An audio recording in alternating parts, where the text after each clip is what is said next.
Question 1, क्या BIMSTEC SAARC के विकल्प के रूप में उभर रहा है? संरचना एवं उद्देश्यों के संदर्भ में दोनों संगठनों की तुलना कीजिए और यह भी विश्लेषण कीजिए कि बिम्स्टेक भारत की उभरती विदेश नीति प्राथमिकताओं के साथ किस प्रकार संरेखित है। क्वेश्चन क्या बोल रहा है कि is BIMSTEC emerging as an alternative to SAARC.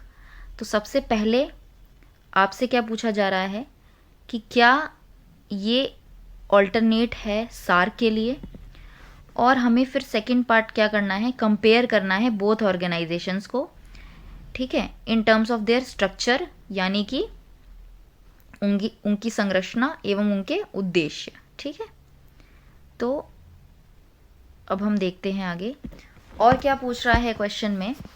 And analyse how BIMSTEC aligns with India's evolving foreign policy priorities. और विश्लेषण कीजिए। ठीक है, तो यहाँ पे हमें विश्लेषण करना है कि बिम्स्टेक भारत की उभरती विदेश नीति यानी फॉरेन पॉलिसी प्रायोरिटीज यानी प्राथमिकताओं के साथ किस प्रकार संरेखित है। ठीक है, तो अब हम देखते हैं कि इस क्वेश्चन को कैसे डील किया जा सकता है। तो ये है हमारा मॉडल उत्तर। दक्षिण एशिया में क्षेत्रीय सहयोग को सुदृढ़ करने हेतु स्थापित सार्क समय समय के साथ सदस्य राष्ट्रों विशेषकर भारत पाकिस्तान के द्विपक्षीय तनावों के कारण निष्प्रभावी होता गया है।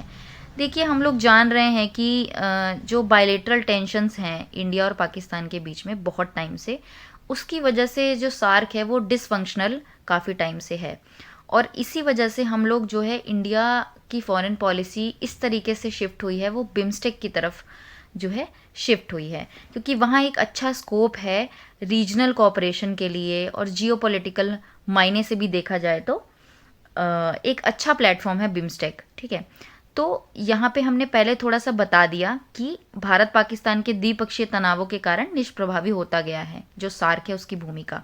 इसके विपरीत बिम्स्टेक राजनीतिक विवादों से अपेक्षाकृत मुक्त, कोई भी पॉलिटिकल टेंशन एज सच नहीं है बिम्स्टेक प्लेटफॉर्म पे, अधिक व्यवहारिक एवं भूसामरिक रूप से व्यापक मंच के रूप में उभरा है। ठीक है, तो एक सेकेंड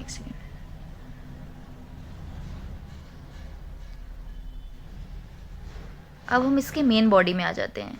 तो मेन सेक्शन में आपको याद आया होगा, सबसे पहले हमने इंट्रोड्यूस कर दिया है बहुत अच्छे तरीके से, देन आपको याद आ गया होगा कि मेन सेक्शन में कंपैरिजन पूछी गई थी उसके स्ट्रक्चर की। ठीक है, तो अब स्ट्रक्चर और ऑब्जेक्टिव्स की तो हम देख लेते हैं। सबसे पहले हम सार्क पर आते हैं। तो हम सार्क की संरचना बताएंगे कि 1985 में यानी 1985 में स्थापित इसके 8 सदस्य हैं। कौन कौन? अफगानिस्तान, बांग्लादेश, भूटान, भारत, मालदीव, नेपाल, पाकिस्तान और श्रीलंका। और साथ ही साथ में हमें बिम्स्टेक के भी बारे में बताना है कि बिम्स्टेक जो है 1997 में स्थापित, इसके 7 सदस्य हैं, भारत, बांग्लादेश, म्यांमार, श्रीलंका, थाईलैंड, भूटान और नेपाल।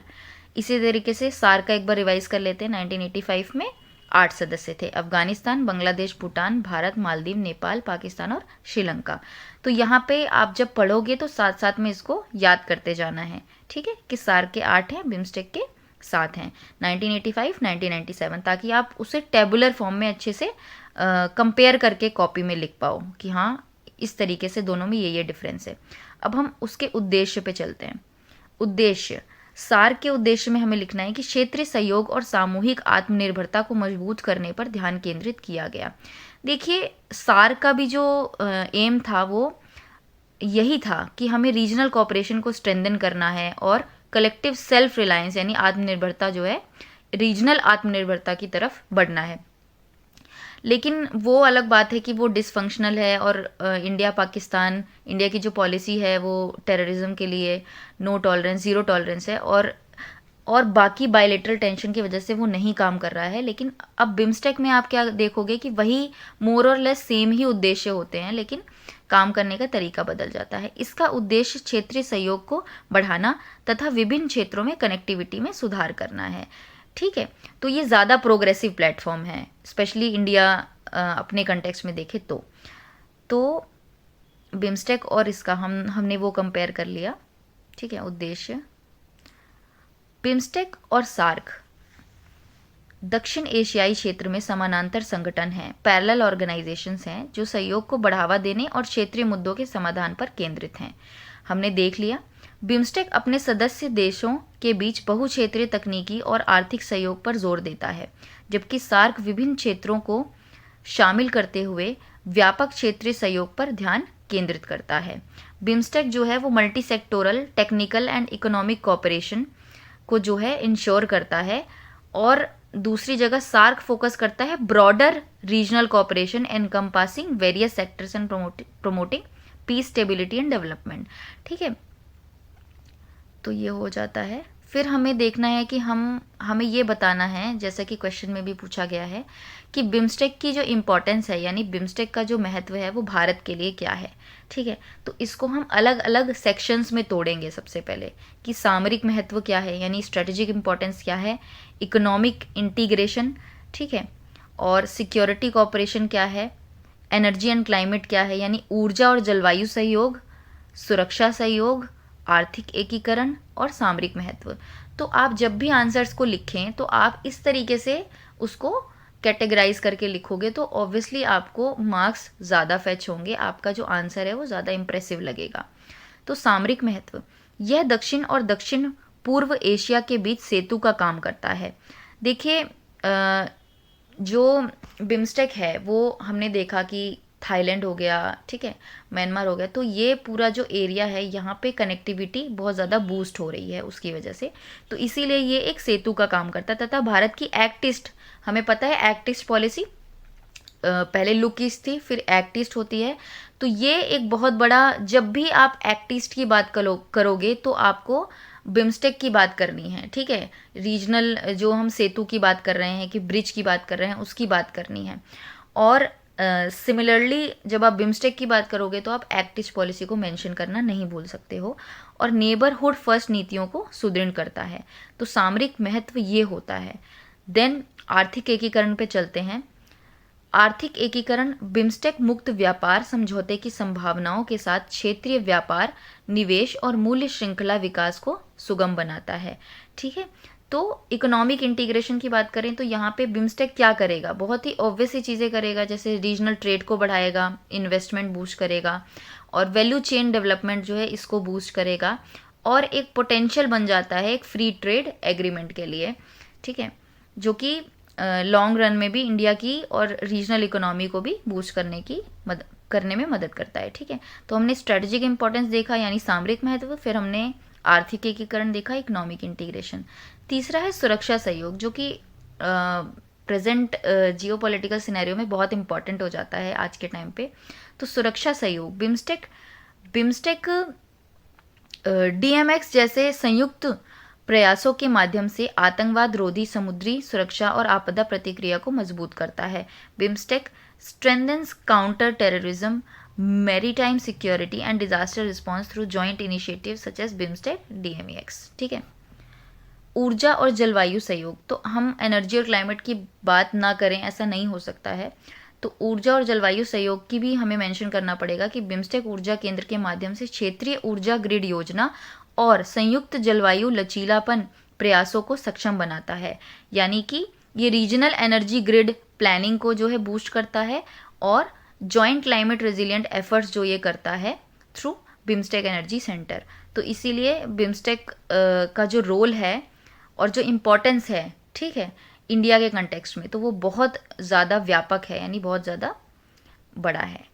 अब हम देखते हैं पूर्वोत्तर संपर्क, जो कि एक बहुत क्रूशियल पॉइंट है, नॉर्थ ईस्ट कनेक्टिविटी। भारत ने म्यांमार में सितवे बंदरगाह यानी सितवे पोर्ट का विकास किया है और बंगाल की खाड़ी के पार बंदरगाह संपर्क कार्यक्रमों पर काम कर रहा है। North east connectivity, India has developed the Sittwe port in Myanmar and is working on port connectivity projects across the Bay of Bengal. BIMSTEC की सबसे बड़ी अर्थव्यवस्था के रूप में भारत अपनी एक्ट ईस्ट नीति को आगे बढ़ाने तथा दक्षिण पूर्व एशियाई देशों के साथ संबंधों को मजबूत करने के लिए इस समूह का उपयोग कर सकता है।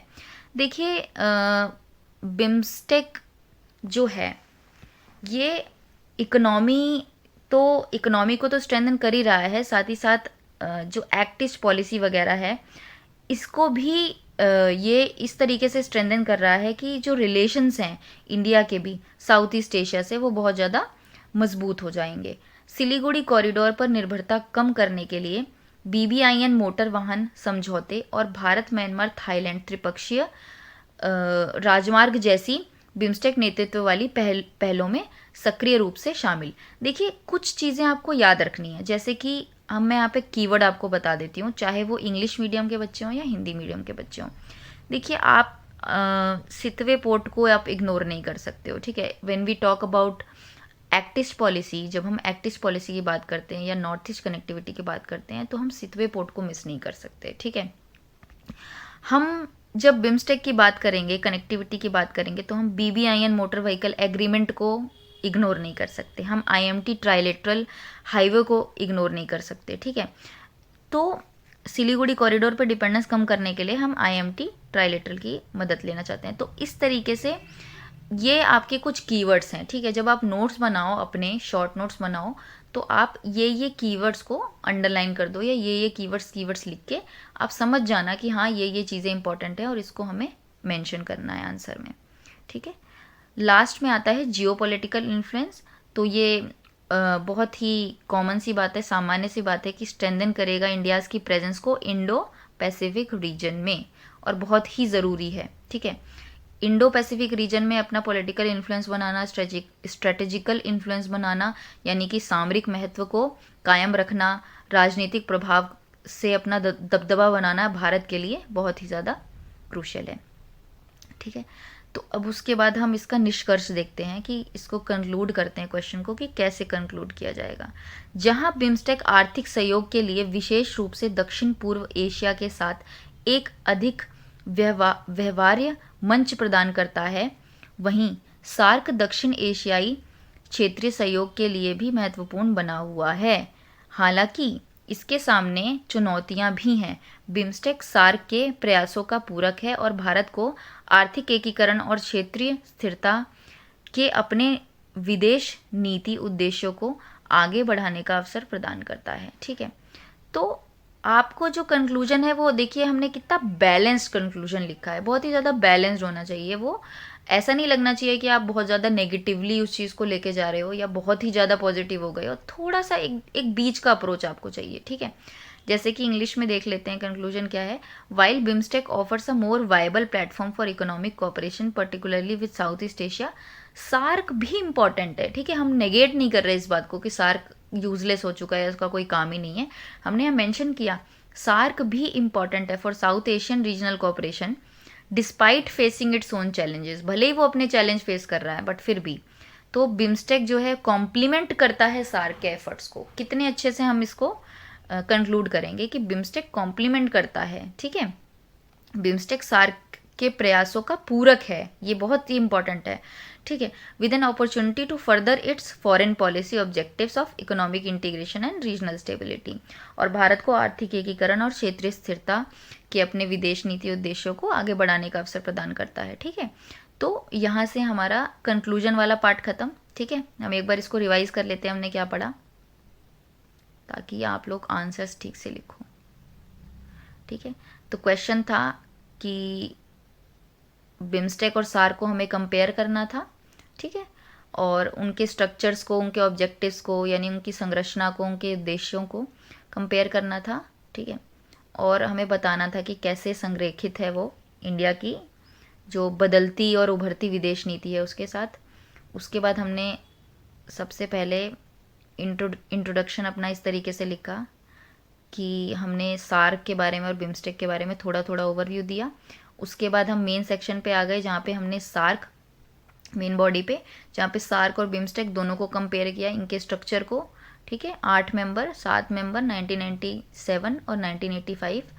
फिर इनके बारे में थोड़ा थोड़ा उनके उद्देश्यों को कंपेयर किया। उसके बाद हम यहाँ पर आ गए कि भारत के लिए बिम्स्टेक का क्या महत्व है, सामरिक, आर्थिक, सुरक्षा सहयोग, ऊर्जा और जलवायु, ठीक है। पूर्वोत्तर संपर्क, जिसमें हमने IMT ट्राइलेटरल की बात की, हमने BBIN मोटर व्हीकल एक्ट की बात की, हमने सितवे पोर्ट की बात की, ठीक है, और ऊर्जा सुरक्षा और भू राजनीतिक प्रभाव की बात की।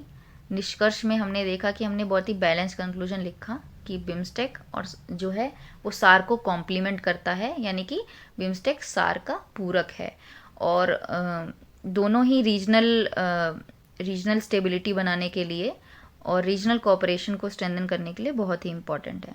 ठीक है, तो इसी के साथ क्वेश्चन 1 ख़त्म होता है। अब हम क्वेश्चन 2 पे आ जाते हैं। क्वेश्चन 2 क्या बोल रहा है कि discuss India's approach to leveraging the Shanghai Cooperation Organization for its geopolitical objectives while managing the challenges arising from its bilateral relation with China and Pakistan। ठीक है, देखिए, चीन और पाकिस्तान के साथ द्विपक्षीय संबंधों से उत्पन्न चुनौतियों का प्रबंधन करते हुए, सबसे पहले हमें बताना है कि जो चीन और पाकिस्तान है इनके साथ द्विपक्षीय संबंधों से उत्पन्न जो जो चुनौतियां हैं इनका प्रबंधन करते हुए अपने भू राजनीतिक लक्ष्यों के लिए, ठीक है, यानी कि अपने जियोपॉलिटिकल ऑब्जेक्टिव्स के लिए, उसको मैनेज करने के लिए शंघाई सहयोग संगठन एससीओ का लाभ उठाने के भारत के दृष्टिकोण पर चर्चा कीजिए कि भारत इस बारे में क्या सोचता है। ठीक है, तो सबसे पहले हम मॉडल आंसर देख लेते हैं कि मॉडल आंसर इसमें इंट्रोडक्शन क्या होगा। तो इंट्रोड्यूस, हम जब भी किसी ऑर्गेनाइजेशन के बारे में क्वेश्चन आता है तो सबसे पहले आपको उसको इंट्रोड्यूस करना है। आप उसको इंट्रोड्यूस इस तरीके से कर सकते हो, जैसे आप पिछले क्वेश्चन में देखा था बिम्स्टेक और सार्क दोनों की बात हुई तो हमने दोनों को के बारे में थोड़ा थोड़ा ओवरव्यू दिया और उससे इंट्रोड्यूस कर दिया। यहाँ पे यहाँ पे एससीओ की बात हो रही है, तो यहाँ पे हम एससीओ के गठन से स्टार्ट कर सकते हैं और एससीओ के बारे में थोड़ा सा ओवरव्यू दे सकते हैं, उसके उद्देश्यों के बारे में वहीं से इंट्रोड्यूस हो जाएगा। ठीक है, शंघाई सहयोग संगठन एससीओ 2001 में स्थापित एक क्षेत्रीय अंतर सरकारी संगठन है जिसका उद्देश्य अपने सदस्य देशों के बीच राजनीतिक, आर्थिक और सुरक्षा सहयोग को बढ़ावा देना है। भारत, चीन और रूस सहित 8 सदस्यों वाला एससीओ वैश्विक जनसंख्या के लगभग 40% और विश्व के सकल घरेलू उत्पाद के 30% का प्रतिनिधित्व करता है। भारत के लिए एससीओ की सदस्यता क्षेत्रीय सुरक्षा, आर्थिक सहयोग और राजनयिक संबंधों, विशेष रूप से मध्य एशियाई देशों यानी मिडल ईस्ट कंट्रीज जो हैं उनके साथ को बढ़ाने के लिए एक रणनीतिक मंच प्रदान करती है। तो बहुत ही ब्यूटीफुली इंट्रोडक्शन हमें करना है कि देखो एससीओ, हमें ये बताना है कि एससीओ जो है ये एक रीजनल इंटर गवर्नमेंटल ऑर्गेनाइजेशन है जो कि 2001 में बनी, और ये पॉलिटिकल, इकोनॉमिक और सिक्योरिटी कोऑपरेशन, ठीक है, राजनीतिक, आर्थिक और सुरक्षा, ठीक है, और राजनीतिक, आर्थिक और सुरक्षा जो है इसको बेसिकली इसको स्ट्रेंथन करने के लिए इसका गठन किया गया है, और ये 8 मेंबर से कंप्राइज करता है, और India, China, Russia. The SCO represents approximately 40% of the global population and 30% of the world GDP. तो ना इस फैक्ट को याद रखो, इससे भी आप मतलब आप ना बहुत अच्छे से इसको भी स्टार्ट कर सकते हो क्वेश्चन को। अगर छोटे में आता है, मान लो छोटा वाला जो क्वेश्चंस आते हैं उसमें आप कर सकते हो कि इसी से आप स्टार्ट कर सकते हो कि जो एससीओ होता है वो रिप्रेजेंट करता है approximately 40% of the global population and 30% of the world GDP. ठीक है, उसके बाद हम आगे आ जाते हैं मुख्य भाग पे। तो बॉडी क्या बोलती है? चीन और पाकिस्तान के साथ द्विपक्षीय संबंधों से उत्पन्न चुनौतियां। एससीओ में चीन का प्रभुत्व। एससीओ में चीन का प्रभाव बहुत अधिक है जो अक्सर भारत के उद्देश्यों पर भारी पड़ता है, विशेष रूप से रणनीतिक सहयोग और निर्णय लेने के मामले में। देखो चाइना की डोमिनेंस एससीओ में बहुत ज़्यादा है, ठीक है, और चाइना का इन्फ्लुएंस इतना है कि वो ओवर शेडो कर देता है कहीं ना कहीं इंडिया की जो हमारी जो प्रायोरिटीज़ हैं, ठीक है, उसको, हमारे ऑब्जेक्टिव्स को वो ओवर शेडो कर देता है, पर्टिकुलरली किस मैटर में? स्ट्रेटेजिक कोऑपरेशन और डिसीजन मेकिंग में। जब बात निर्णय लेने की आती है, जब बात जो है रणनीतिक होती है, तो उस टाइम पे हमें ओवर शेडो चीन कर देता है। पाकिस्तान के साथ चीन के घनिष्ठ संबंध मंच के भीतर भारत के सुरक्षा लक्ष्यों को प्राप्त करने की क्षमता को और जटिल बना देता है। और ऐसे में जब चीन का इतना ज़्यादा डोमिनेंस है और पाकिस्तान जो एनिमी कंट्री है बेसिकली इंडिया का, और उसके बहुत अच्छे संबंध है चीन के साथ, तो यहाँ पे आप खुद समझ सकते हो कि जो हमारी सिक्योरिटी इश्यूज हैं या सिक्योरिटी गोल्स है उस पर कितना बड़ा क्वेश्चन मार्क लग जाता है। ठीक है, थर्ड पॉइंट देखो, पाकिस्तान का शत्रुतापूर्ण रुख भारत के साथ साथ एससीओ में पाकिस्तान की उपस्थिति चुनौतियां पैदा करती हैं, विशेष रूप से इसलिए क्योंकि वह कश्मीर और भारत के साथ अन्य विवादास्पद मुद्दों पर अपने बयान को बढ़ावा देना जारी रखता है। ठीक है, पाकिस्तान देखो उसका हॉस्टाइल स्टेंस होता है, वो उसको बस उसको एक जरिया चाहिए बार बार अपनी, कहते हैं ना, अपना प्रभुत्व दिखाना की या अपना डोमिनेंस दिखाना कि देखो हम भी कुछ हैं। तो इसीलिए पाकिस्तान जो है वो अब क्या करता है, डायरेक्ट जो कन्वर्सेशन है वो बंद है। ठीक है, बायलेटरल जो कन्वर्सेशंस होती है, जो मीटिंग्स होती हैं, वो इंडिया की तरफ से पाकिस्तान के साथ नहीं हो रही हैं। तो पाकिस्तान ऐसे प्लेटफॉर्म खोजता है जहाँ पे वो इस तरीके की बातें कर पाए। तो एससीओ उसके लिए एक बहुत अच्छा प्लेटफॉर्म है ये सब करने के लिए, क्योंकि उसको चाइना का सपोर्ट मिलता है। तो पाकिस्तान का होस्टाइल स्टैंस होता है और इंडिया के लिए ये एक बहुत बड़ा चैलेंज है, क्योंकि ये अपने जो फेक नरेटिव्स होते हैं कश्मीर इशू पे, टेररिज्म पे, इन सब चीज़ों पे वो जारी रखता है। ठीक है, तो थोड़ा सा हमने बताया।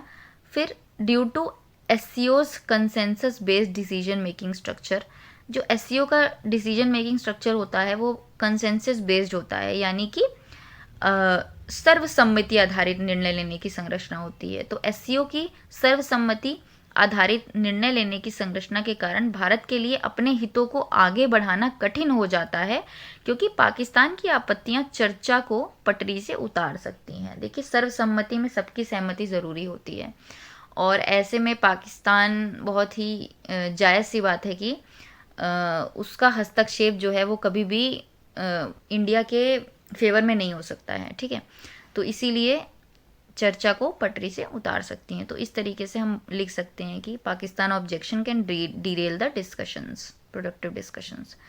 ठीक है, उसके बाद हम रीजनल डिप्लोमेटिक पोलराइजेशन की बात करते हैं, यानी कि क्षेत्रीय कूटनीतिक ध्रुवीकरण। भारत, चीन और पाकिस्तान के बीच अलग अलग प्राथमिकताएं और हित एससीओ के भीतर भू राजनीतिक विभाजन पैदा करते हैं, जिससे भारत के लिए एकजुट क्षेत्रीय रणनीतियों को आगे बढ़ाना मुश्किल हो जाता है, विशेष रूप से आतंकवाद निरोध और कनेक्टिविटी जैसे क्षेत्रों में। ठीक है, अब देखो, टेररिज्म हो गया, कश्मीर का इशू हो गया, कनेक्टिविटी में सीपैक का एग्जाम्पल आ जाएगा।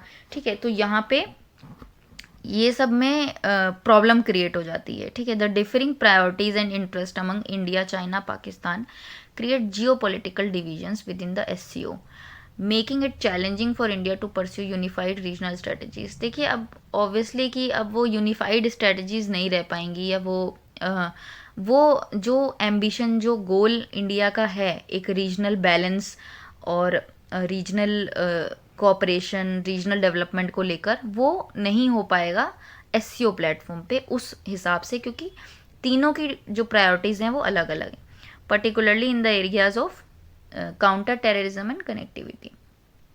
फिर है प्रबंधन रणनीतियाँ, कि अब हम इसको कैसे मैनेजमेंट करेंगे। ये एक बहुत अच्छा पार्ट है कि कैसे आप मैनेज कर सकते हो। तो सबसे पहला पॉइंट, हम बहुत तरीके से उसको मैनेज कर सकते हैं। सबसे पहला होगा आर्थिक और सैन्य सुदृढ़ीकरण करते हुए। ठीक है, दूसरा होगा संप्रभुता पर जोर, यानी कि अपनी सॉवरेनिटी पे एम्फेसिस करते हुए। तीसरा पॉइंट होगा सतर्क कूटनीति, यानी प्रूडेंट डिप्लोमेसी हमारी अच्छी होनी चाहिए। चौथा पॉइंट होगा रणनीतिक विकल्प, यानी कि स्ट्रेटेजिक ऑप्शंस, स्ट्रेटेजिक तरीका। पांचवा है काउंटर टेररिज्म मेजर्स। ठीक है, तो ये हम अभी ये देखते हैं कि किस किस तरीके से मैनेज किया जा सकता है। तो आर्थिक और सैन्य सुदृढ़ीकरण, भारत को अपनी आर्थिक शक्ति और सैन्य क्षमताओं को बढ़ाकर दो मोर्चे की चुनौती का सामना करने के लिए तैयार रहना होगा। ठीक है, strengthening India must be prepared to face a two-front challenge by strengthening its economic power and military capabilities। ठीक है, हम सिर्फ अपनी इकोनॉमिक पावर, यानी कि सिर्फ अपनी आर्थिक शक्ति को बढ़ाकर भी अपने एम्बिशन, अपने गोल को हासिल नहीं कर सकते हैं, रीजनल स्टेबिलिटी को इंश्योर नहीं कर सकते हैं, और सिर्फ सैन्य क्षमताओं को बढ़ा के भी नहीं कर सकते हैं। दोनों को बैलेंस करके चलना होगा। फिर है संप्रभुता पर जोर, यानी कि सॉवरेनिटी। भारत को कनेक्टिविटी परियोजनाओं में दूसरे देशों की संप्रभुता के सम्मान पर जोर देना जारी रखना चाहिए। ठीक है, जब अगर इंडिया जो है सॉवरेनिटी को लेके बहुत ही ज़्यादा वोकल है, ठीक है, अपनी सॉवरेनिटी को लेके, तो बाकी कंट्रीज़ की भी सॉवरेनिटी की बात जब आएगी तो इंडिया हमेशा उनको सपोर्ट करता है और उसको ऐसा ही सपोर्ट करते रहना चाहिए। सतर्क कूटनीति, एससीओ जैसे मंचों का उपयोग करके और चीन पाक गठजोड़ की प्रतिक्रिया में भारत को सावधानी पूर्वक संवाद और स्पष्टता के साथ सहयोग की नीति अपनानी होगी। देखो डायलॉग डिलीवरी, जो डायलॉग होता है ना, bilateral talks, dialogues, conversations, sitting on the table, है ना, तो ये बहुत ज़्यादा ज़रूरी होता है कि अगर आप अच्छी डिप्लोमेसी नहीं कर पाओगे तो इस तरीके से हम पाकिस्तान से और चाइना से डील नहीं कर सकते हैं विदाउट डायलॉग। तो by utilising forum such as SCO and in response to the China-Pak alliance, India must adopt a policy of careful dialogue, ठीक है, and cooperation with clarity। रणनीतिक विकल्प, पाकिस्तान चीन पर अपनी निर्भरता कम करने के लिए रूस जैसे अन्य देशों के साथ संबंध सुधारने की कोशिश कर सकता है और भारत को इस बदलते परिदृश्य का लाभ उठाना होगा। ठीक है, अपने ट्रेड को और ज़्यादा डाइवर्स करना होगा। ठीक है, अपने इंपोर्ट्स को कम करना होगा, अपने एक्सपोर्ट्स को मल्टी डायमेंशनल करना होगा। आतंकवाद विरोधी उपाय, पाकिस्तान को चीनी नागरिकों की सुरक्षा सुनिश्चित करनी होगी, अन्यथा चीन के साथ उसके संबंध प्रभावित हो सकते हैं, जिससे भारत के लिए रणनीतिक अवसर बन सकते हैं। ठीक है, तो अब हम पढ़ते हैं कि strategic opportunities for India under SCO framework, कि क्या क्या अपॉर्चुनिटीज़ हैं इंडिया के पास अंडर द SCO फ्रेमवर्क। तो पहला है SCO फ्रेमवर्क के तहत भारत के लिए रणनीतिक अवसर। पहला है मध्य एशिया से जुड़ाव या भू राजनीतिक पहुँच। देखिए सेंट्रल एशिया से जो हमारी कनेक्टिविटी बढ़ेगी, ठीक है, सेंट्रल एशिया जो है रिसोर्स का हब है, ठीक है, एनर्जी का हब है, तो वहाँ कनेक्टिविटी बढ़ाने का मतलब सीधा सीधा हो गया ना सिर्फ अपनी जियोपॉलिटिकल सिग्निफिकेंस को बढ़ाना, बल्कि साथ ही साथ अपनी इकोनॉमिक सिग्निफिकेंस को भी बढ़ाने के बराबर है।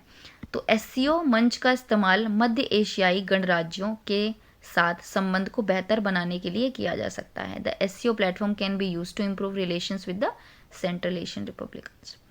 यह मंच कनेक्ट सेंट्रल एशिया नीति को मजबूत करने में मदद करेगा। जो कनेक्ट सेंट्रल एशिया पॉलिसी है उसको भी स्ट्रेंथन करेगा। आर्थिक और ऊर्जा सहयोग, ठीक है, इसके लिए उदाहरण के लिए 2022 में कजाकिस्तान ने खदानों से यूरेनियम का सबसे बड़ा हिस्सा विश्व आपूर्ति का 43% उत्पादित किया था। देखो अभी मैंने बोला कि जो मिनरल्स हैं, ठीक है, और जो इम्पॉर्टेंट रिसोर्सेज हैं वहाँ बहुत ज़्यादा सिग्निफिकेंट रिसोर्सेज हमें मिलते हैं। ठीक है, तो इसलिए बहुत ज़्यादा ज़रूरी है वहाँ से कोऑपरेशन करना, एनर्जी कोऑपरेशन करना। क्षेत्रीय संपर्क को बढ़ावा देना, उदाहरण के लिए अंतर्राष्ट्रीय उत्तर दक्षिण परिवहन गलियारा INSTC बहुत इंपॉर्टेंट है। इनफैक्ट जब आप आंसर लिखना तो ये अगर आप INSTC को मेंशन करते हो, पहली बात तो आपको करना ही है, ठीक है, INSTC को मेंशन करते हो तो छोटा सा INSTC का एक डायग्राम, ठीक है, आप ज़रूर बनाएं, बहुत बहुत बहुत इंपॉर्टेंट। पाकिस्तान और चीन के साथ संवाद, SCO द्विपक्षीय तनावों के बावजूद संवाद बनाए रखने के लिए एक राजनयिक माध्यम के रूप में कार्य करता है। The SCO serves as a diplomatic channel for maintaining dialogue despite bilateral tensions. देखिए अभी हमने बात की थी कि हम पाकिस्तान, चाइना, इन लोगों के साथ बायलेटरल लेवल पे उतनी टॉक्स, डायलॉग नहीं कर पा रहे हैं, एक टेबल पे बैठ नहीं पा रहे हैं। ठीक है, तो इसलिए जो इस तरीके के प्लेटफॉर्म्स हैं SCO वगैरह, इसके थ्रू हम जो है डायलॉग उसको हम पॉसिबल बना सकते हैं। तो इसके बारे में भी हमें ध्यान देना चाहिए। तो अब इस क्वेश्चन को हम कंक्लूड कैसे करेंगे? ठीक है, India's diplomacy is rooted in pragmatism. Bharat की कूटनीति व्यवहारिकता पर आधारित है, राष्ट्रीय हितों से प्रेरित है और शांति, सुरक्षा और समृद्धि की खोज से निर्देशित है। बहुत ही अच्छा कंक्लूजन है। ठीक है, जैसे जैसे भारत SCO से लाभ प्राप्त करते हुए चीन और पाकिस्तान के साथ अपने संबंधों की जटिलताओं से निपटता है, उसकी विदेश नीति सावधानी के साथ जुड़ाव और स्पष्टता के साथ सहयोग के सिद्धांत द्वारा आकार लेती रहेगी। देखिए ये आपका जो थीम है, ठीक है, जो engagement with caution and cooperation with clarity, सावधानी के साथ जुड़ाव और स्पष्टता के साथ सहयोग, ये आप बहुत जगह यूज़ कर सकते हैं। ठीक है, तो इसको तो आप बहुत अच्छे से अपने माइंड में रखना है आपको। ठीक है, तो इस तरीके से हमने अपने आंसर को कंक्लूड किया। ठीक है, कि भारत की जो कूटनीति है, इंडिया की जो डिप्लोमेसी है, ये प्रैग्मेटिज्म यानी जो प्रैक्टिकल विजन होता है, ठीक है, व्यवहारिकता पर आधारित होती है, राष्ट्रीय हितों से प्रेरित होती है यानी कि नेशनल इंटरेस्ट से ड्रिवन है, और शांति, सुरक्षा और समृद्धि की खोज से निर्देशित है यानी कि पीस, सिक्योरिटी और प्रोस्पेरिटी। ठीक है, यहाँ पे आप आर्टिकल 51 का भी कर सकते थे, जिक्र भी कर सकते थे। जैसे जैसे भारत एससीओ से लाभ प्राप्त करते हुए चीन और पाकिस्तान के साथ अपने संबंधों की जटिलताओं से निपटता है, और उसकी विदेश नीति सावधानी के साथ जुड़ाव और स्पष्टता के साथ सहयोग के सिद्धांत द्वारा आकार लेती रहेगी। ठीक है, तो इस तरीके से हमने अपना आंसर कंक्लूड कर दिया। इसको हम एक बार फिर से देख लेते हैं कि क्या हमने पढ़ा है, एक बार रिवाइज कर लेते हैं, ताकि आपको फिर रिवाइज अच्छे से हो जाएगा, फिर आप आंसर अच्छे से लिख पाओगे। ठीक है, तो क्वेश्चन में क्या पूछा था, एससीओ से रिलेटेड क्वेश्चंस था। ठीक है, और चाइना और पाक के साथ टेंशन्स है, तो किस तरीके से ये चैलेंज है, इसको मैनेज किया जा सकता है। तो सबसे पहले हमने एससीओ के बारे में बताया कि 2001 में स्थापित हुआ है। ठीक है, एक क्षेत्रीय अंतर सरकारी संगठन है। इसका उद्देश्य क्या है कि सदस्य देशों के बीच में राजनीतिक, आर्थिक, सुरक्षा सहयोग को बढ़ावा देना है।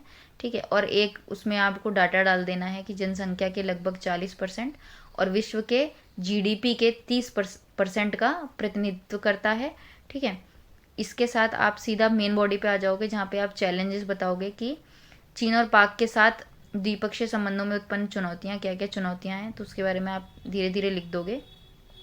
ठीक है, जो भी चीज़ें डिस्कस करी, उसके बाद मैनेज कैसे कर सकते हो, तो अलग अलग लेवल पे कर सकते हो। पहला हमने पढ़ा था कि आर्थिक और सैन्य सुदृढ़ीकरण, हमें दोनों चीज़ें करनी पड़ेंगी।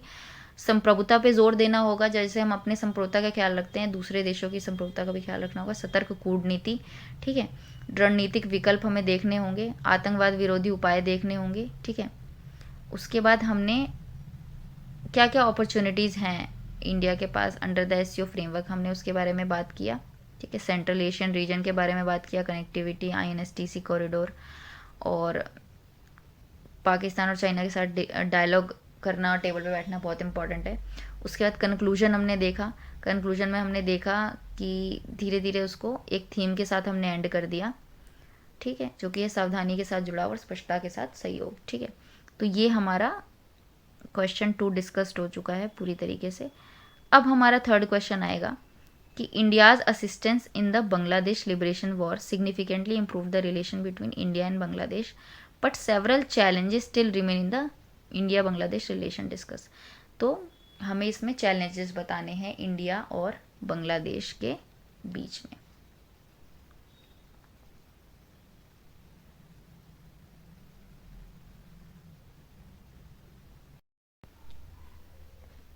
थर्ड क्वेश्चन है, बांग्लादेश में मुक्ति संग्राम में भारत की सहायता के परिणाम स्वरूप भारत और बांग्लादेश के बीच संबंधों में काफ़ी सुधार हुआ, लेकिन अभी भी भारत बांग्लादेश संबंधों में कई चुनौतियां हैं, चर्चा कीजिए। ठीक है, तो इस क्वेश्चन में क्या बोला जा रहा है कि इंडिया की जो असिस्टेंस है बांग्लादेश लिबरेशन वॉर में, ठीक है, उसने जो है इंडिया और बांग्लादेश के रिलेशंस को सिग्निफिकेंटली इम्प्रूव किया था, बहुत ही ज़्यादा। लेकिन इंडिया और बांग्लादेश में इस समय बहुत सारे चैलेंजेस है, बहुत सारी समस्याएं हैं। ठीक है, बहुत सारी जो है अभी भी चुनौतियां हैं। तो इसको कैसे ठीक किया जाए, ठीक है, क्या चैलेंजेस है, और ऑब्वियसली कैसे ठीक किया जाए वो हमें लिखना ही होगा आंसर में। तो इसको हमें डिस्कस करना है। ठीक है, डिस्कस करना है यानी इसकी सभी पहलुओं पे विचार करना है। तो इसका मॉडल आंसर देखते हैं। सबसे पहले हम एक इंट्रोडक्शन देंगे, जिसमें हम भारत और बांग्लादेश के संबंधों पे थोड़ा सा एक लाइट मारेंगे। ठीक है, यानी कि एक हम ब्रीफ देंगे उसका। भारत पहला देश था जिसने बांग्लादेश को एक अलग और स्वतंत्र राज्य के रूप में मान्यता दी, और दिसंबर 1971 में इसकी स्वतंत्रता के तुरंत बाद एक मित्रवत दक्षिण एशियाई पड़ोसी के रूप में इस देश के साथ राजनयिक संबंध स्थापित किए। भारत की पड़ोसी प्रथम नीति में, यानी कि नेबरहुड फर्स्ट पॉलिसी में, बांग्लादेश का महत्वपूर्ण स्थान है। बांग्लादेश के साथ भारत के सभ्यतागत, सांस्कृतिक, सामाजिक और आर्थिक संबंध हैं। दोनों देशों को जोड़ने वाली कई बातें हैं। साझा इतिहास और साझी विरासत, यानी कि म्यूचुअल हिस्ट्री, म्यूचुअल हेरिटेज, भाषाई और सांस्कृतिक संबंध और संगीत, साहित्य और कला के प्रति लगाव। इसके अलावा रविंद्रनाथ टैगोर ने भारत और बांग्लादेश दोनों के राष्ट्रगान रचे।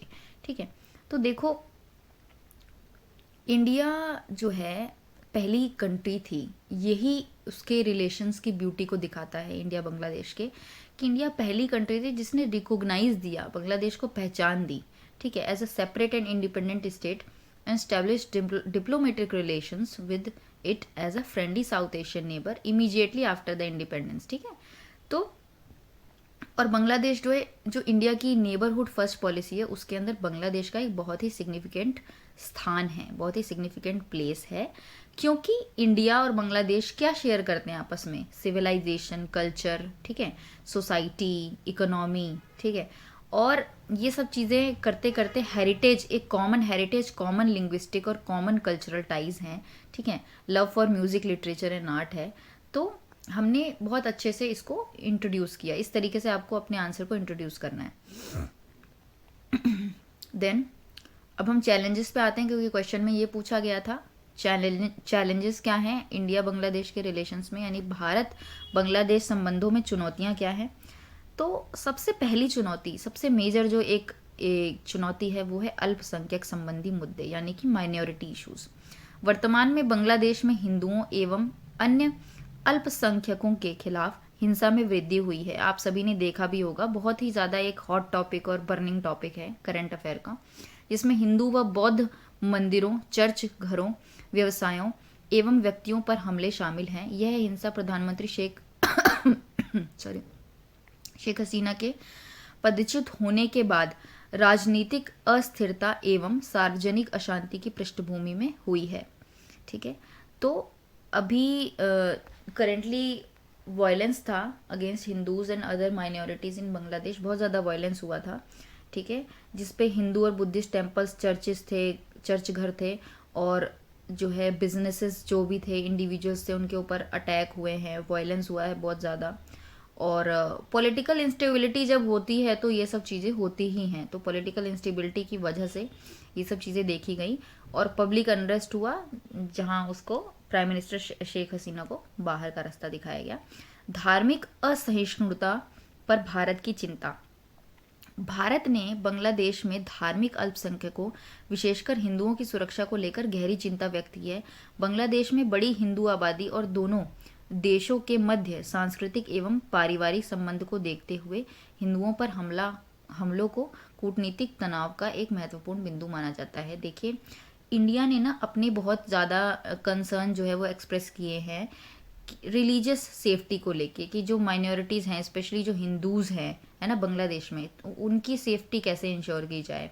ठीक है, क्योंकि वहाँ बहुत ज़्यादा एक लार्ज पॉपुलेशन रहता है, हिंदू पॉपुलेशन बांग्लादेश के अंदर, और कल्चरल और फैमिलियल टाइज जो हैं दोनों कंट्रीज़ के अंदर बहुत हैं, बहुत अच्छे हैं। इस वजह से एक बहुत ये टेंशन का टॉपिक बना हुआ है, डिप्लोमेटिक टेंशन्स का, जो हिंदूज़ की वहाँ पे पोजीशंस हैं उसको लेके। फिर बॉर्डर डिस्प्यूट्स देखते हैं, सीमा विवाद। साझा सीमा के सीमांकन, विशेष रूप से असम एवं त्रिपुरा के क्षेत्रों में पर लंबे समय से विवाद रहा है। 6.5 किलोमीटर की कोमिला त्रिपुरा स्थलीय सीमा का सीमांकन नहीं किया गया है, जिससे सीमा विवाद अनसुलझा रह गया है। देखिए, बॉर्डर से रिलेटेड डिस्प्यूट्स जो होते हैं वो एक कभी भी किसी भी नेबर के साथ अगर कोई डिस्प्यूट है तो ये चांसेस बढ़ जाते हैं कि बॉर्डर से रिलेटेड होता है। The demarcation of the shared border particularly in the Assam and Tripura region has been long standing point of contention. ठीक है, बोन ऑफ कंटेंशन है।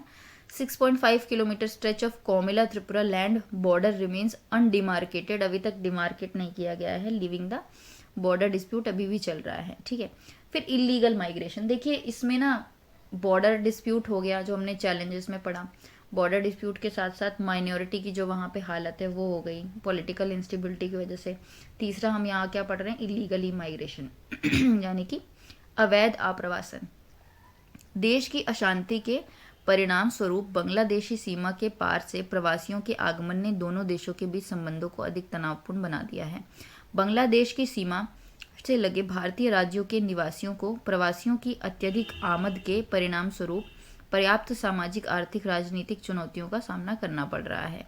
ठीक है, तो यहाँ क्या होता है ना कि जो माइग्रेंट्स का इन्फ्लक्स होता है, ठीक है, इन्फिल्ट्रेशन होता है बांग्लादेशी बॉर्डर से भारत के अंदर, तो इससे ना दोनों के रिलेशन जो होते हैं वो स्ट्रेन होते हैं, दोनों के रिलेशन में खटास आती है, ठीक है। रेजिडेंट्स जो वहाँ पे रहते हैं इंडियन स्टेट्स में, वहाँ पे बांग्लादेश के आसपास जो भी बॉर्डरिंग स्टेट्स हैं, तो उनको बहुत ज़्यादा सोशियो इकोनॉमिक और पॉलिटिकल चेंजेस जो है वो फेस करने पड़ते हैं माइग्रेंट्स की वजह से। आर्थिक चुनौतियाँ, इकोनॉमिक चैलेंजेस भी हैं, क्योंकि दोनों देशों के मध्य गैर टैरिफ बाधाओं ने व्यापार में बाधा उत्पन्न की है, ठीक है। नॉन टैरिफ बैरियर्स जो है बहुत ज़्यादा हैं। इन बाधाओं में लंबी सीमा शुल्क प्रक्रियाएं, यानी कि जो लेंदी कस्टम प्रोसीजर होती हैं, और ब्यूरोक्रेसी, रेड टेपिज्म, ये सब भी शामिल है। यानी कि लंबी सीमा शुल्क प्रक्रियाएं, नौकरशाही व लाल फीताशाही भी शामिल है, ठीक है। तो ये कीवर्ड्स आपको याद रखना है, नौकरशाही, लाल फीताशाही यानी रेड टेपिज्म हो गया, है ना। कस्टम प्रोसीजर्स बहुत ज़्यादा हैं, यानी कि लेंदी शुल्क प्रक्रियाएं बहुत ज़्यादा हैं। तो आपको नॉन टैरिफ बैरियर्स की बात हमने की, यानी कि गैर टैरिफ बाधाएं, ठीक है। तो जब भी इकोनॉमिक चैलेंजेस की बात आएगी तो आपको ये 3-4 कीवर्ड याद रखने हैं और अपने आंसर में पुट करने हैं। फिर हम सुरक्षा चुनौतियों के बारे में बात करते हैं, यानी सिक्योरिटी चैलेंज। बांग्लादेश में जमात उल मुजाहिदीन बांग्लादेश जैसे विद्रोही समूह की उपस्थिति आतंकवाद के बारे में चिंता उत्पन्न करती है। United Liberation Front of Assam ULFA, National Democratic Front of Bodoland और National Liberation Front of Tripura भी बांग्लादेश में कैंप चलाते हैं, यानी कि एक टेररिज्म का एक ये अड्डा भी बोला जा सकता है, ठीक है। तो सिक्योरिटी चैलेंज में देखो, presence of insurgent group such as, वही आ गया, Jamatul Mujahideen in Bangladesh raises concern about terrorism, ठीक है, अल्फा। और इस तरीके से हमें ये वाली सिक्योरिटी चैलेंज भी लिखने हैं। सिक्योरिटी में आप वो भी लिख सकते हो, इनफिल्ट्रेशन ऑफ माइग्रेंट्स जो होता है उसकी भी बात आप सिक्योरिटी में भी कर सकते हो, ठीक है। और भी चीज़ें इसमें ऐड कर सकते हो कि जो अगर जैसे माइग्रेंट्स हैं उनका इन्फ्लक्स होता है, इन्फिल्ट्रेशन होता है, तो पोलराइजेशन बढ़ता है ना, ट्रैफिकिंग बहुत बढ़ जाती है, उसको और आप कनेक्ट कर सकते हो, ट्रैफिकिंग बहुत बढ़ जाएगी, ठीक है। और ड्रग ट्रैफिकिंग की बात कर सकते हो, ह्यूमन ट्रैफिकिंग की बात कर सकते हो, क्राइम की बात कर सकते हो, क्राइम बहुत बढ़ जाएंगे, ठीक है। तो और रिसोर्सेज लिमिटेड हैं, तो इसीलिए जो है प्रॉब्लम हो रही है, ठीक है। तो ये सारी चीज़ें आप उसमें मेंशन कर सकते हो। फिर आ जाते हैं हम चाइना फैक्टर पे। चीन कारक यानी China factor. China is increasing its investment in Bangladesh in various sector including infrastructure development, energy and telecommunication. Example है BRI and investment in Chittagong port, ठीक है। चाइना की आप पॉलिसी जानते ही हो, ठीक है, डेप्ट ट्रैप पॉलिसी है उसकी, और चाइना की आदत है, ठीक है, घुसना और वहाँ पे इन्वेस्ट करना और बाद में पैसे ना दो तो वहाँ पे अपना जो है एक अपना पोर्ट और अपनी जो है मिलिट्री वहाँ पे इस्टेब्लिश कर देना। तो चीन कारक क्या है, बुनियादी ढांचे के विकास, ऊर्जा और दूरसंचार के क्षेत्रों सहित अन्य क्षेत्रों में चीन द्वारा बांग्लादेश में निवेश में वृद्धि की जा रही है। उदाहरण के लिए BRI और चित्तगांव पोर्ट, ठीक है। तो चाइना की आदत भी है, जब इंडिया की किसी से भी रिलेशन स्ट्रेन होते हैं तो चाइना वहाँ पे आकर अपना एक ब्रदरली एटीट्यूड दिखाता है, ठीक है। पाकिस्तान कारक, पाकिस्तान फैक्टर क्या है, हालिया मुलाकात के दौरान पाकिस्तानी प्रधानमंत्री शहबाज शरीफ और बांग्लादेश सरकार के मुख्य कर्ता धर्ता मोहम्मद यूनुस ने वर्ष 1971 के मुद्दों को सुलझाने की बात कही है। इसके अलावा बांग्लादेश की सेना को पाक सेना के जरिए ट्रेनिंग दिलाने की प्रक्रिया शुरू करना और जांच पड़ताल के बिना पाकिस्तानी पोत व पाक नागरिकों को प्रवेश दिया जाना पाक बांग्लादेश की तीव्र गति से बढ़ती नज़दीकी पर को रेखांकित करता है। देखिए मैंने बोला ना, चाइना और पाकिस्तान दोनों का यही काम है, ठीक है, कि जब भी रिलेशन इंडिया के किसी के साथ स्ट्रेन होते हैं, किसी नेबरहुड के साथ, चाहे वो मालदीव का केस ले लो, श्रीलंका का केस ले लो, ठीक है, बांग्लादेश का ले लो, तो पाकिस्तान और चाइना वाले जो है वहाँ हिमायती बन के, यहाँ पे भाई बन के मदद के लिए आगे जो है हाथ बढ़ाते ही हैं। तो यही इसमें बोला गया है कि इनिशिएट किया गया, एक तो अभी हाल ही में बांग्लादेशी जो आर्मी है ना, उसको पाकिस्तानी आर्मी वाले जो है वो करेंगे, ट्रेन करेंगे, और granting of entry to Pakistani vessels and citizen without scrutiny, कोई स्क्रूटनी नहीं होगी, ठीक है। तो इस वजह से इनकी क्लोजनेस आपस में बढ़ रही है। तो ये भी एक बोन ऑफ कंटेंशन है, ठीक है। सॉरी। फिर है आगे बढ़ने का रास्ता। अब हमें वे फॉरवर्ड भी देखना है कि ठीक है, हमने चैलेंजेस देख लिए, ठीक है, क्या क्या दिक्कतें हैं, हमने चाइना का कार्ड देख लिया, हमने पाकिस्तान का फैक्टर देखा, लेकिन अब हम आगे करें क्या? तो आगे जो जो प्रॉब्लम्स हैं उन्हीं को सॉल्व करना ही हमारा वे फॉरवर्ड होता है, ठीक है। जो भी प्रॉब्लम्स चैलेंजेस होते हैं उनको सॉल्व करना ही हमारा वे फॉरवर्ड होता है। तो आगे बढ़ने का रास्ता देखते हैं। जल विवाद का समाधान। तीस्ता नदी जल बंटवारे की सीमा निर्धारित करने और आपसी समझौते पर पहुंचने के लिए आम सहमति स्थापित करने के लिए पश्चिम बंगाल सरकार और केंद्र सरकार दोनों को आपसी सहमति के साथ मिलकर काम करना चाहिए, और आपसी सहमति या आपसी समझ बोल सकते हो, के साथ मिलकर काम करना चाहिए और सहकारी संघवाद का संकेत देना चाहिए, ठीक है। बेहतर कनेक्टिविटी यानी कि तटीय कनेक्टिविटी जो होती है, ठीक है, कोस्टल कनेक्टिविटी, सड़क, रेल और अंतर्देशीय यानी कि इंटरस्टेट जलमार्गों में सहयोग को मजबूत करके क्षेत्र में कनेक्टिविटी बढ़ाने की आवश्यकता है। ऊर्जा सुरक्षा। चूंकि वैश्विक ऊर्जा संकट लगातार बढ़ रहा है, इसलिए यह ज़रूरी है कि भारत और बांग्लादेश स्वच्छ और हरित ऊर्जा के उपयोग में सहयोग करें ताकि दक्षिण एशिया ऊर्जा के मामले में आत्मनिर्भर बन सके। इससे दोनों देशों के बीच तालमेल को बढ़ावा मिलेगा। देखो, आप चाहे आपने सार्क बिम्स्टेक वाला क्वेश्चन देखा हो, चाहे आपने एससीओ वाला देखा हो, चाहे आप ये देख रहे हो, तो एनर्जी सिक्योरिटी, ठीक है, एनर्जी, क्लाइमेट चेंज, है ना, इन्वायरमेंटल फैक्टर, ये सब चीज़ें बहुत इंपॉर्टेंट है। स्पेशली जब आप कोई भी आईआर का क्वेश्चन डील कर रहे हो तो उसमें आप ये पॉइंट मिस ना करो।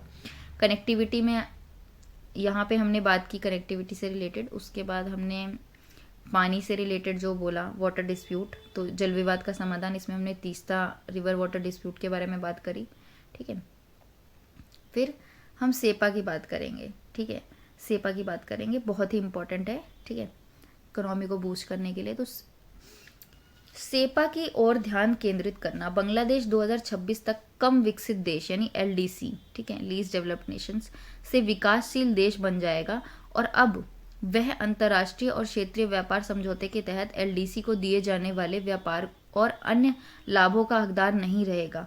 भारत के साथ व्यापक आर्थिक साझेदारी समझौते, ठीक है, सेपा के माध्यम से, सीईपीए होता है बट मैं उसको सेपा बोल रही हूँ, सेपा भी आप बोल सकते हो, के माध्यम से बांग्लादेश इस परिवर्तन का प्रबंधन करने और अपने व्यापारिक विशेषाधिकारों को सुरक्षित रखने में सक्षम होगा। इससे दोनों देशों के बीच आर्थिक संबंध भी मजबूत होंगे, ठीक है। देखो, बांग्लादेश जो है ना, वो अभी एलडीसी है यानी कि लीस्ट डेवलप्ड कंट्री है, तो वो उससे बढ़ जाएगा, ठीक है, डेवलपिंग नेशन बन जाएगा 2026 तक, and will no longer be entitled to trade and other benefit. जो भी एलडीसीज को इंटरनेशनल और रीजनल ट्रेड एग्रीमेंट्स के तहत ना बहुत ज़्यादा फ़ायदे मिलते हैं, पर्क्स मिलते हैं उनको, ठीक है, तो उसके फ़ायदे उनको नहीं मिलेंगे। Through a comprehensive economic partnership agreement with India, Bangladesh will be able to manage this transition and safeguard its privilege. लेकिन इंडिया के साथ सेपा साइन करने से ये इसको ट्रांजिशन और सेफ गार्ड मिलेंगे। This will also strengthen economic ties, ये इनके इकोनॉमिक टाइज को भी बूस्ट करेगा। फिर ये चीन के प्रभाव को कैसे काउंटर किया जाए, क्योंकि countering China's influence is very crucial, ठीक है। तो परमाणु प्रौद्योगिकी, कृत्रिम बुद्धिमत्ता, आधुनिक कृषि तकनीक और बाढ़ डाटा विनिमय के साथ बांग्लादेश की सहायता करने से बांग्लादेश के साथ भारत के संबंध और मजबूत होंगे और भारत को चीन के प्रभाव का मुकाबला करने में काफ़ी हद तक मदद मिलेगी। देखो, हम लोग क्या कर सकते हैं, ठीक है, अगर इंडिया जो है आज साइंस एंड टेक देख लीजिए, एआई देख लीजिए, मशीन लर्निंग देख लीजिए, ठीक है, आप ड्रोन टेक्नोलॉजी देख लीजिए, ठीक है, आप डिज़ास्टर मैनेजमेंट देख लीजिए, तो अगर जो भी हम डेवलपमेंट कर रहे हैं इस फील्ड में, हम बांग्लादेश को असिस्ट कर सकते हैं, ठीक है, इस टेक्नोलॉजीज़ के साथ, इन टेक्नोलॉजीज़ के साथ, ठीक है, जिससे इंडिया और बांग्लादेश के जो रिलेशंस हैं वो और अच्छे हो पाएँ, ठीक है, और चाइना को हम ऐसे ही काउंटर कर पाएंगे, ठीक है। फिर addressing the refugee crisis, refugee crisis को एड्रेस करना बहुत ज़रूरी है, यानी कि शरणार्थी संकट से निपटना। भारत और बांग्लादेश दक्षिण एशिया क्षेत्रीय सहयोग संगठन सार्क के अन्य देशों को शरणार्थियों पर सार्क घोषणा पत्र तैयार करने के लिए प्रोत्साहित करने में अग्रणी भूमिका निभा सकते हैं, जिसमें शरणार्थियों और आर्थिक प्रवासियों की स्थिति निर्धारित करने के लिए विशिष्ट प्रक्रियाएं निर्धारित की जाएंगी। ठीक है, शरणार्थियों वाला पॉइंट लिख देना, रिफ्यूजी वाला। ठीक है, उसके बाद मैं कंक्लूड करती हूँ। उसके बाद या कंक्लूड करने से पहले मैं पहले आपको रिवाइज करा देती हूँ कि क्या क्या पढ़ा है, उसके बाद कंक्लूड करते हैं। ठीक है,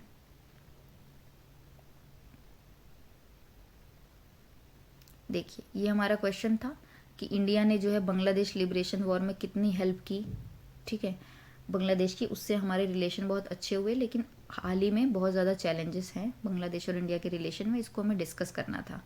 ठीक है, तो हमने कैसे डिस्कस किया, सबसे पहले हमने बता दिया कि भारत ही पहला देश था जिसने बांग्लादेश को जो है मान्यता दी है 1971 में। ठीक है, उसके बाद हमने बताया कि हमारा सभ्यतागत, सांस्कृतिक, सामाजिक, आर्थिक संबंध है। ठीक है, कला से रिलेटेड संगीत, साहित्य, कला, ठीक है, भाषाई और साझा इतिहास है, साझी विरासत है, ऐसे करके हमने अपना इंट्रोड्यूस कर दिया। फिर हम चैलेंजेस पे आ गए। चैलेंजेस में हमने अल्पसंख्यक संबंधी मुद्दे देखे, माइनॉरिटी में जो हिंदूज के साथ वहाँ पे हो रहा है उसके बारे में बताया। फिर धार्मिक असहिष्णुता पर भारत की चिंता क्या है वो बताई। सीमा विवाद जो हमने देखा वो हमने देखा। ठीक है, और कोमिला त्रिपुरा लैंड बॉर्डर है ना, ये एक जो इम्पोर्टेंट बॉर्डर डिस्प्यूट है, इसके बारे में बात की। फिर है अवैध अप्रवासन, इलीगल माइग्रेशन होता है, उससे क्या क्या होता है। तो जैसे मैंने आपको रिलेट कराया था ना कि इलीगल माइग्रेशन होता है तो उससे पोलराइजेशन बढ़ता है और उससे तस्करी बढ़ती है, उससे ड्रग ट्रैफिकिंग बढ़ती है। ठीक है, और ह्यूमन ट्रैफिकिंग बढ़ती है, उससे क्राइम बढ़ता है, अपराध बढ़ते हैं। तो इससे आप ऐसे सर्कल में बना के ना एक डायग्राम टाइप बना सकते हो कि क्या क्या होता है। आर्थिक चुनौतियां क्या क्या हैं। ठीक है, दोनों देशों के मध्य हमने पढ़ लिया कि आर्थिक चुनौती क्या है, कि गैर टैरिफ बाधाओं ने बाधा उत्पन्न कर रखी है। ठीक है, और यहाँ पे हम रेड टेपिज्म की बात, यानी लाल फीताशाही और ब्यूरोक्रेसी और कस्टम प्रोसीजर्स की बात कर रहे थे। फिर सुरक्षा चुनौतियों में हम बताएंगे जेएमबी, अल्फा, है ना, इन लोगों के बारे में बताएंगे, और कैसे कैसे टेररिज्म का ये एक टेररिज्म को आगे बढ़ाने के लिए ये लैंड इनकी यूज़ हो रही है। ठीक है, फिर हमने चाइना फैक्टर के बारे में बात की। ठीक है, चाइना फैक्टर में हमने बोला कि कैसे कैसे ये इन्वेस्ट कर रहा है बांग्लादेश के अंदर बहुत ज़्यादा, और अपनी इंफ्रास्ट्रक्चर सॉरी इंफ्रास्ट्रक्चर डेवलपमेंट कर रहा है, एनर्जी वगैरह में बहुत कर रहा है, जैसे कि बीआरआई हो गया और चित्तगोंग पोर्ट के अंदर में। पाकिस्तान का हमने बताया कि कैसे ये बांग्लादेश की आर्मी को ट्रेन कर रहे हैं, और इस तरीके से और क्लोजनेस इनकी बढ़ रही है आपस में। ठीक है, फिर है हमने बोला कि आगे क्या कर सकते हैं। तो पहले हमने तीस्ता वाटर डिस्प्यूट के बारे में बात की। फिर हमने बेहतर कनेक्टिविटी के लिए बोला कि इस तरीके से हम कनेक्टिविटी बढ़ा सकते हैं, कैसे कैसे, सड़क, रेल, अंतर्देशीय जलमार्गों के जरिए। ऊर्जा सुरक्षा की बात करी। ठीक है, ऊर्जा सुरक्षा में हमने फिर से यही बोला कि बहुत ज़रूरी है कि हम एक ग्लोबल एनर्जी क्राइसिस जो हो रहा है इस टाइम पर, कि इंडिया और बांग्लादेश आपस में कोऑर्डिनेट करें क्लीन और ग्रीन एनर्जी के लिए। ठीक है, सेल्फ रिलायंस करने के लिए, सेल्फ रिलायंस इस्टेब्लिश करने के लिए। ठीक है, फिर हमने सेपा के बारे में बात की। ठीक है, और इसमें बांग्लादेश जो है वो एलडीसी से अब जो है वो डेवलपिंग कंट्री बन जाएगा 2026 में, और मीनवाइल इसको बहुत सारे बेनिफिट्स नहीं मिलेंगे। तो अगर ये इंडिया के साथ सेपा साइन कर लेगा तो ये बहुत सेफगार्ड हो पाएंगे, इसकी प्रिविलेजेस जो होती है ना, सुरक्षित, इसके जो विशेषाधिकार हैं सुरक्षित रखने में सक्षम होगा। फिर है चीन के प्रभाव का मुकाबला करना, यानी कि चाइना के इन्फ्लुएंस को काउंटर करना। ठीक है, ये कैसे कैसे हम कर सकते हैं, जब हम अपनी साइंस एंड टेक, है ना, और अपनी टेक्नोलॉजी के ज़रिए उसको हम शेयर करें, यानी कि शेयरिंग ऑफ या transfer of technologies, transfer of knowledge, यानी बेसिकली नॉलेज इकोनॉमी को भी हम बढ़ावा दे सकते हैं। ठीक है, फिर हमने बोला रिफ्यूजी क्राइसिस को भी केटर करना है। ठीक है, फिर है कंक्लूजन। अब हम देखते हैं कि कैसे इस प्रश्न को हम कंक्लूड करेंगे। इतना सुनने के बाद ना आप एक आंसर तो अच्छा लिख ही दोगे। ठीक है, निष्कर्ष, भारत बांग्लादेश संबंधों में वर्तमान अवधि एक निर्णायक क्षण का प्रतिनिधित्व करती है। इनके संबंधों का भविष्य व्यवहारिक सहयोगी कूटनीति पर निर्भर करेगा, जो पारस्परिक लाभ एवं सामान्य लक्ष्यों को प्राथमिकता देता है। दोनों देशों को राजनीतिक तनावों को दूर करने, आर्थिक संबंधों को मजबूत करने और क्षेत्रीय एकीकरण में संलग्न होने के लिए मिलकर काम करना चाहिए। यह सहयोग न केवल उनकी द्विपक्षीय समृद्धि के लिए बल्कि दक्षिण एशिया में व्यापक क्षेत्रीय स्थिरता के लिए भी महत्वपूर्ण है। देखिए, ये बोल रहा है कि जो अभी जो करंट पीरियड चल रहा है, ठीक है, ये इंडिया बांग्लादेश का बहुत ही ज़्यादा क्रूशियल यानी कि निर्णायक क्षण है, ठीक है।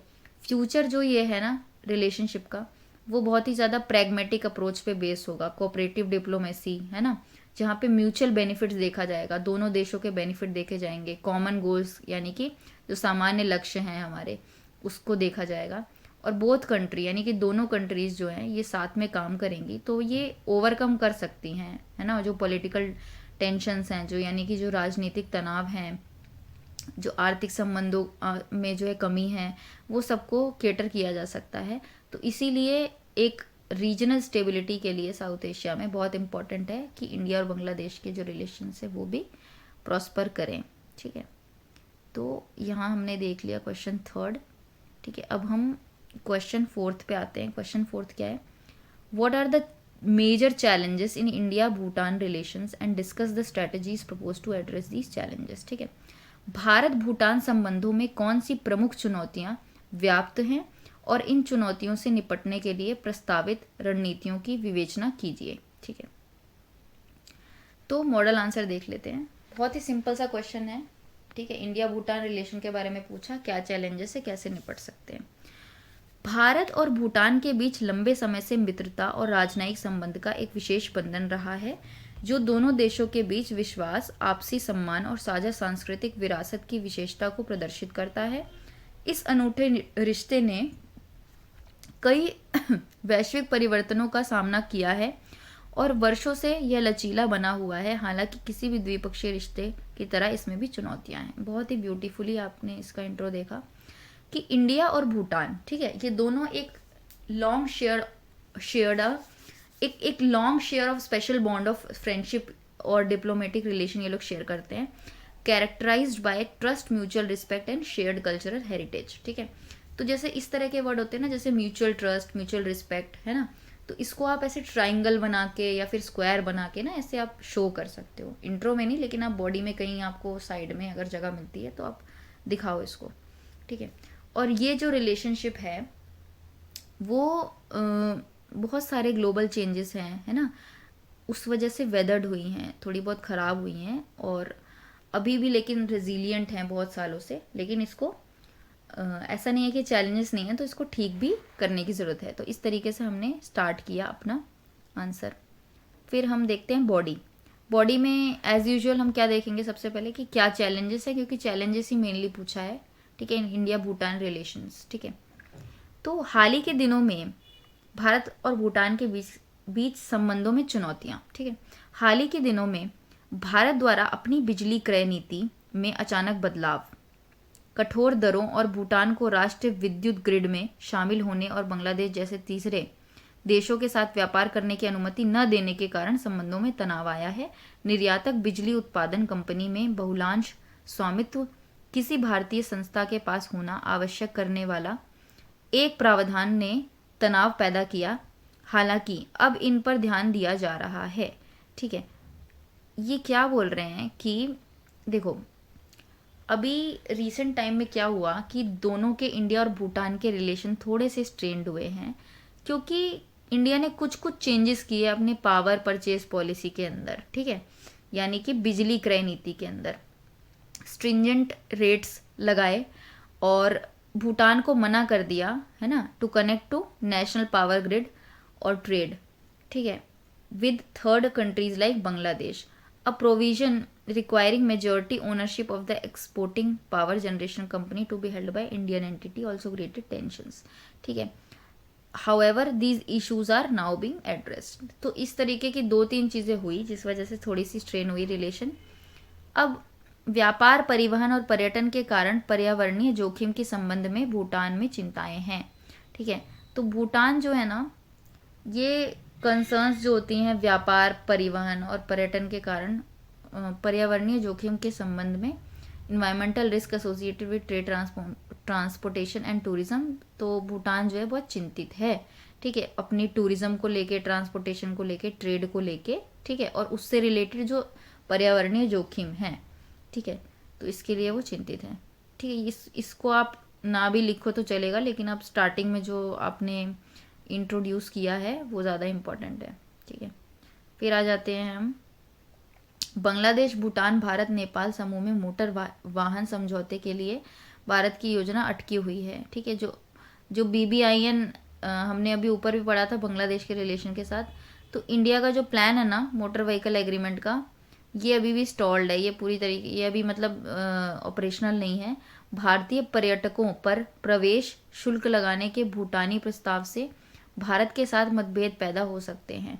ठीक है, जो भूटानीज है ना, वो उनका प्रपोजल है to impose entry fees on Indian tourist. ठीक है, तो इस वजह से एक फ्रिक्शन फील हो सकता है। भूटानी छात्रों की पिछली पीढ़ियां कभी भारत से आगे नहीं देखती थी, लेकिन हाल के वर्षों में युवा भूटानी छात्रों ने ऑस्ट्रेलिया, सिंगापुर और थाईलैंड जैसे स्थानों में शिक्षा के प्रति अपनी प्राथमिकता दर्शाई है। ठीक है, चीन और अमेरिका जैसे देशों से उच्च स्तरीय यात्राएं हो रही हैं। ठीक है, तो ये हमने कुछ कुछ चीज़ें बताई। अब कुछ जो प्रॉब्लम्स आ रही हैं वो हमने बताया, यहाँ पे हमने बताई है वो प्रॉब्लम्स। ठीक है, हमने पहली प्रॉब्लम क्या बताई, हमने पहले बोला कि देखो इंडिया ने अपने पावर परचेज पॉलिसी में यानी बिजली क्रय नीति में अचानक से कुछ बदलाव किए, कठोर दरें लागू करी और भूटान को राष्ट्रीय विद्युत ग्रिड में शामिल होने से मना किया, जिस वजह से एक तनाव की स्थिति बनी हुई है। ठीक है, और इसी के साथ भूटान अपने यहाँ के पर्यावरण और व्यापार और पर्यटन को लेकर भी चिंतित है। और उसके बाद जो प्रॉब्लम है वो कहाँ है, वो मोटर व्हीकल एक्ट में है, जो कि अभी भी लागू नहीं हुआ है, अभी भी उसका प्रभावी ढंग से ऑपरेशनल नहीं हुआ है। और भारतीय पर्यटकों पर प्रवेश शुल्क भी लगाने की बात करी गई है, प्रपोज किया गया है ये। और भूटानी छात्र अब इंडिया को छोड़ के अब बाहर के देशों में जा रहे हैं पढ़ने के लिए, तो पहले सिर्फ इंडिया तक लिमिटेड रहते थे। ठीक है, उसके बाद अब हम देखते हैं वे फॉरवर्ड। तो ये कुछ प्रॉब्लम्स थी। ठीक है, लेकिन अब वे फॉरवर्ड देखते हैं कि कैसे इसको ठीक किया जा सकता है। सबसे पहले हमें डाइवर्सिफाई करना होगा अपना इकोनॉमिक टाइज, यानी कि आर्थिक संबंधों में विविधता लेके आनी पड़ेगी। ठीक है, फिनटेक, अंतरिक्ष तकनीक और बायोटेक जैसे क्षेत्रों में सहयोग को मजबूत करने से मजबूत साझेदारी हो सकती है। भारत को सकल राष्ट्रीय प्रसन्नता, ठीक है, यानी कि ग्रॉस नेशनल हैप्पीनेस इंडेक्स, जिसके लिए हम भूटान को बहुत जानते हैं, कि अपने दर्शन के अनुरूप भूटान के सेवा क्षेत्र में सतत निवेश करने की आवश्यकता होगी। भारत गलेफू परियोजना, ठीक है, यानी कि गलेफू प्रोजेक्ट का लाभ भूटान के साथ अपनी साझेदारी को गहरा करने तथा चीन के साथ भूटान की बढ़ती भागीदारी का मुकाबला करने के अवसर के रूप में उठाएगा। ठीक है, initiating trilateral talks with China, चीन के साथ त्रिपक्षीय वार्ता शुरू करना। ठीक है, पहली चीज़ तो हमने देखा अपनी इकोनॉमिक टाइज को डाइवर्सिफाई करना है। ठीक है, उसके बारे में हमने बात की। फिर हमें इनिशिएट करना है ट्राइलेटरल टॉक्स चाइना के साथ। इस तरह के संचार चैनल खोलने से सीमा विवादों के संबंध में अनिश्चितताओं को कम किया जा सकता है, लोगों के बीच संबंधों में सुधार, बौद्ध धर्म के माध्यम से और अधिक पर्यटन गतिविधियों को प्रोत्साहित करके सॉफ्ट पावर कूटनीति को प्रेरित किया जा सकता है। सुरक्षा उपाय, दोनों देशों के बीच संपर्क बिंदु स्थापित करना तथा आतंकवादी संगठनों के संबंध में सूचना के वास्तविक समय पर आदान प्रदान के लिए तंत्र स्थापित करना। ठीक है ना, कि इस तरीके के मैकेनिज्म सेटअप करो। ठीक है, for real time exchange of information regarding जो टेररिज्म वगैरह है उससे रिलेटेड। और पीपल टू पीपल रिलेशन को सुधारना है हमें। ठीक है, बुद्धिज़्म हो गया, है ना, कल्चर हो गया, टूरिज्म की एक्टिविटीज़ हो गई, इससे हमें पीपल टू पीपल रिलेशन को अच्छा करना है। ठीक है, उसके बाद हम इसको कंक्लूड करेंगे। कंक्लूजन कैसे करेंगे इसका, India Bhutan relationship based on shared interest and mutual respect has stood the test of time. The challenges it faces today, ranging from border disputes to the growing influence of external powers, are complex but no insurmountable। ठीक है, तो इसको conclude कैसे किया गया है कि साझा हितों और आपसी सम्मान पर आधारित भारत भूटान संबंध समय की कसौटी पर खरा उतरा है। ठीक है, बहुत ही ज़्यादा पॉजिटिव नोट पे ख़त्म किया है। सीमा विवाद से लेकर बाहरी शक्तियों के बढ़ते प्रभाव तक आज जिन चुनौतियों का सामना करना पड़ रहा है वो जटिल हैं लेकिन दुर्गम नहीं हैं, कॉम्प्लेक्स हैं, लेकिन ऐसा नहीं है कि अनसरमाउंटेबल है, कि नहीं सॉल्व हो सकते हैं। ठीक है, तो इसको हमने देख लिया। ये हमने देखा था वे फॉरवर्ड में। सिक्योरिटी मेजर्स देखे थे, यानी सुरक्षा उपाय, लोगों के बीच संबंधों को सुधारना है। ठीक है, चीन के साथ त्रिपक्षीय वार्ता करनी है, और आगे बढ़ने का रास्ता आर्थिक संबंधों में विविधता लाना है, जिससे हम फिनटेक हो गया, स्पेस टेक हो गया, बायोटेक हो गया, इस तरीके से, ठीक है। और चीन और अमेरिका जैसे देशों में, ठीक है, यात्राएं हो रही हैं, तो ये सब बातें हमने, ये लिमिटेशंस हम पढ़ रहे थे इसकी, ठीक है, लिमिटेशंस हम रिवाइज कर चुके हैं। और मॉडल आंसर हमने स्टार्ट कैसे किया था, mutual respect, shared culture, heritage, ये सब चीज़ें, ठीक है। तो इसी के साथ हमारा भूटान का रिलेशन वाला क्वेश्चन भी ख़त्म होता है।